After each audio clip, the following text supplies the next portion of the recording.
status. Dad? He might have gone down to the club's keys. I'll try you again later.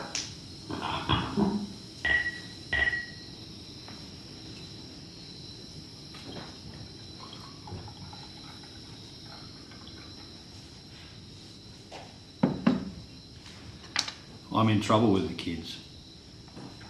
It's the naughty corner for me. Apparently I'm causing problems, making life difficult for them. It's the last straw when your own children start treating you like a child, telling you what to do like you're some kind of bloody idiot. There, love.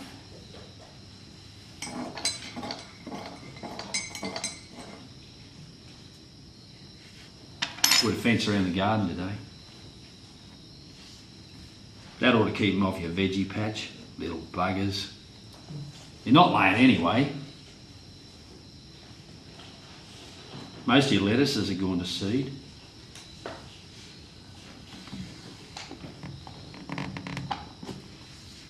Show Society meeting at the club on Wednesday night. Some hoo-ha about the pavilion.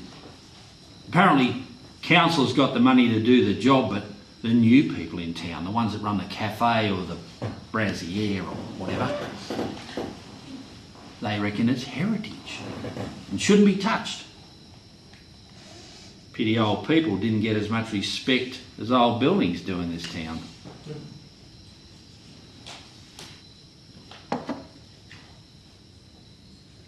God, I'm tired, love. I reckon I've walked this place every inch 1,000,000 times since I was a kid, and it's never made me this tired.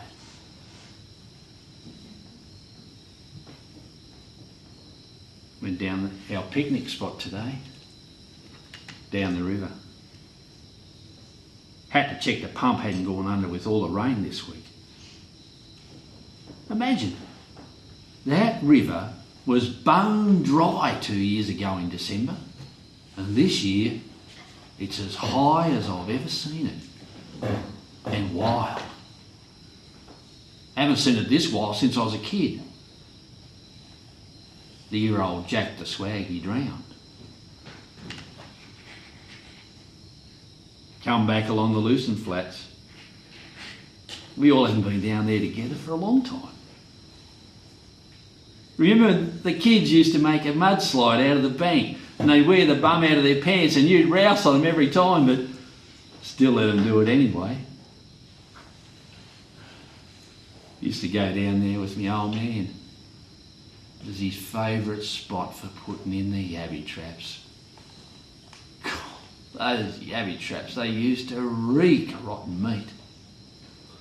But we always caught some big ones. And we'd bring them back here, and Mum would cook them up, and we'd eat them down with bread and butter and salt. Right here, in this kitchen.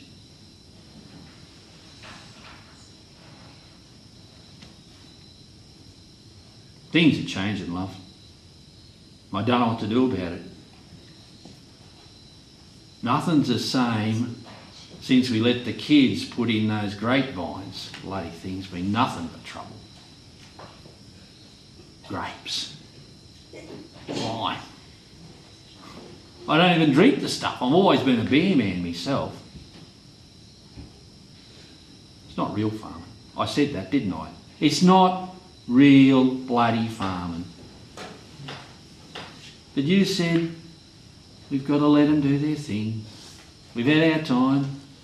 Now it's their turn. Jesus Christ. My old man will be turning over in his bloody grave. I remember those picnics. Oh, I loved that spot. The big white sulphur-crested cockatoos high up top in the river gums. They were white as snow. And it was always so much cooler down at the river on those stinking hot days. We'd take your mother's big cane picnic basket. The children would cart it down on that wonky billy cart they made from the old pram and copper. Ham sandwiches, fruit cake, barley water. And the children would get so sunburnt. We didn't know it was so bad for them back then. Thought it was good for them. I loved that spot. The children, us. But everything moves on. It has to. You can't fight it all the time, my darling. You can't fight time. I hate getting old. You can't fight time.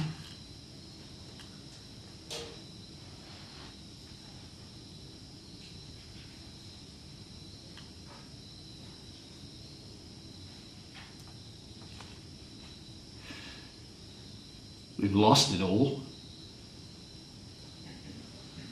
Got a letter from the winery this week. No more contracts. They promise you the world, get everyone to plant the bloody things and then say, oh, sorry, too much. Have to pay you below cost for your fruit, that's it. So they buy cheap fruit, sell cheap plonk, kill the market. And those wankers, the ones in the city, the ones that go on about loving the farmer and loving the country, they buy the cheap plonk and brag about how clever they are to their mates and then wonder where all the cellar doors and producers are gone next time they want a romantic weekend away in the country. And those bastards. You know, the ones on telly that advertise supporting local farmers and fresh fruit, and all the while they're holding a gun to the farmer's head.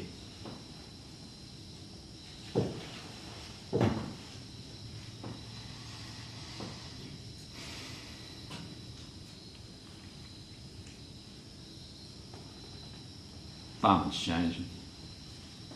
My old man wouldn't recognise it. Pretty soon there won't be any family farms left. It'll all be big corporates, they're big bloody harvesters. It was only 20 years ago. There's still plenty of farmers working 100 acres with their tractor-drawn harvester. Now it's big farms and big machinery.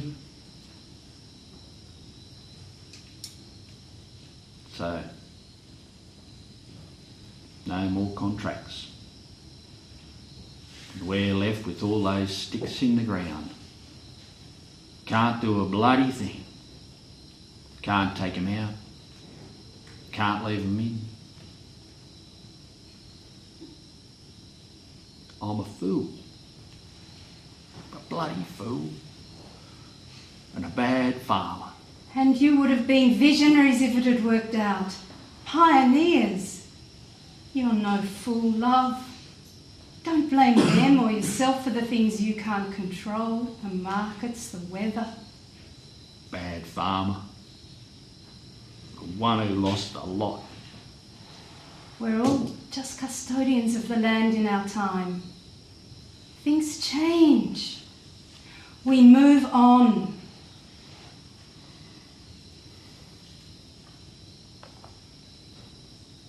Kids are talking about having a clearance sale next month. They just want to take what's left and get out. CWA ladies want to do the lunch.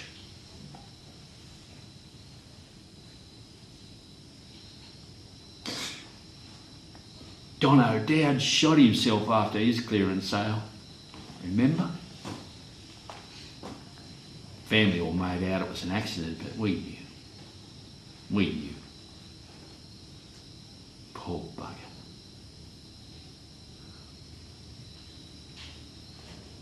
They're talking about where they'll put me.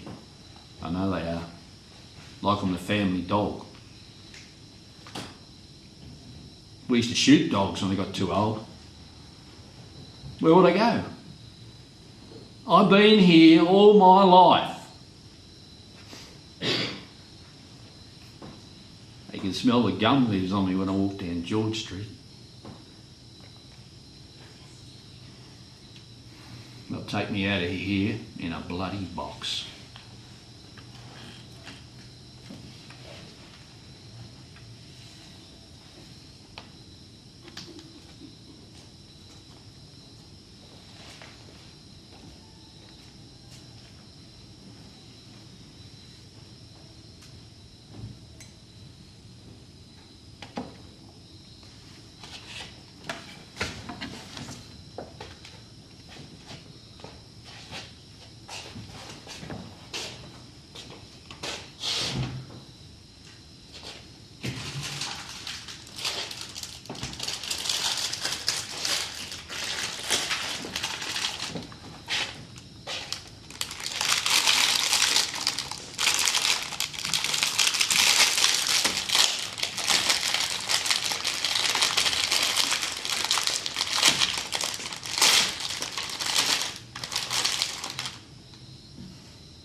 Wheat, as far as the eye could see.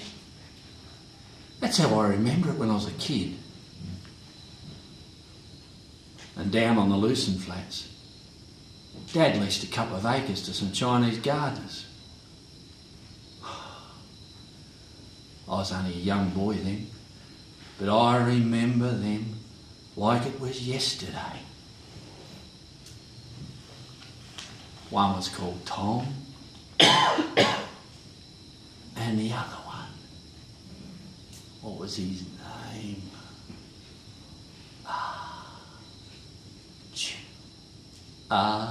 Chew. We kids thought it was bloody hilarious to walk past and yell out, Chew!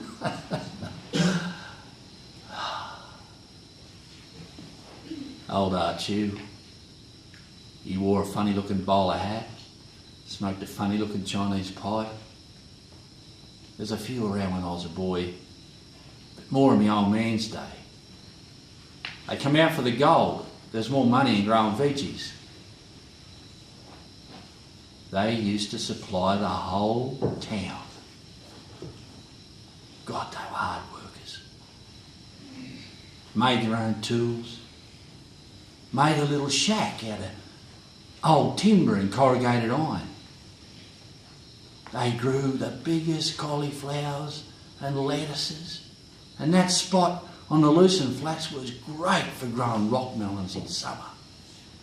The best Rockies I have ever tasted. Warm, sweet. Old Chew, he used to give me rock melons to take home to Mum.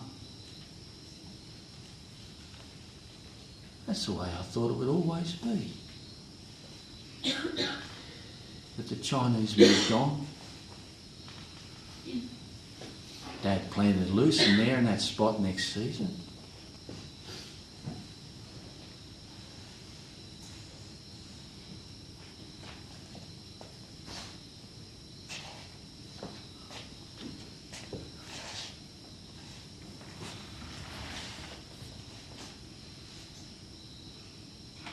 They reckon I should scatter you down by the river. That's what you wanted. That's what you wrote. But everything's changing, love. Margot said on the phone tonight, I should stop keeping you in the fridge. I said, I'll keep you in the fridge as long as I bloody well want.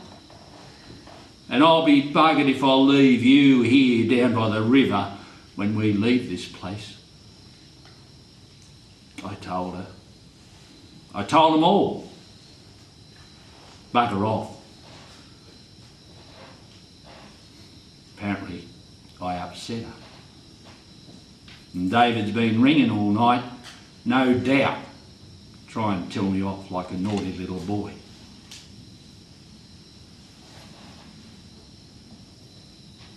You don't mind being in the fridge, do you, love? You never like the heat.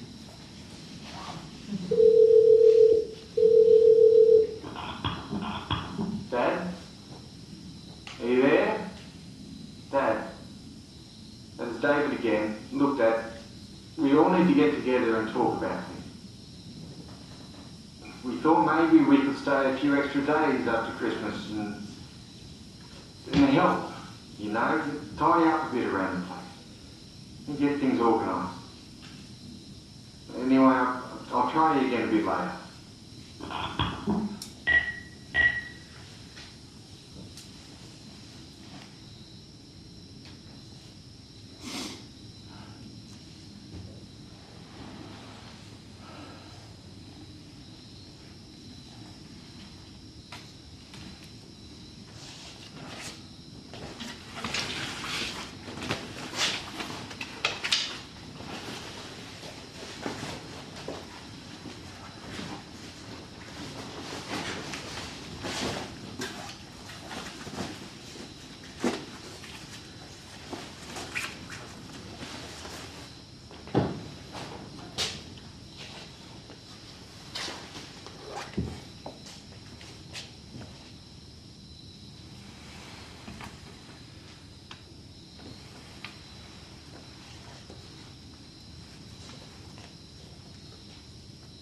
Let's go down to the river, love. Down to our picnic spot. You and me. We'll have a midnight swim like we did back then. I got you. I got you.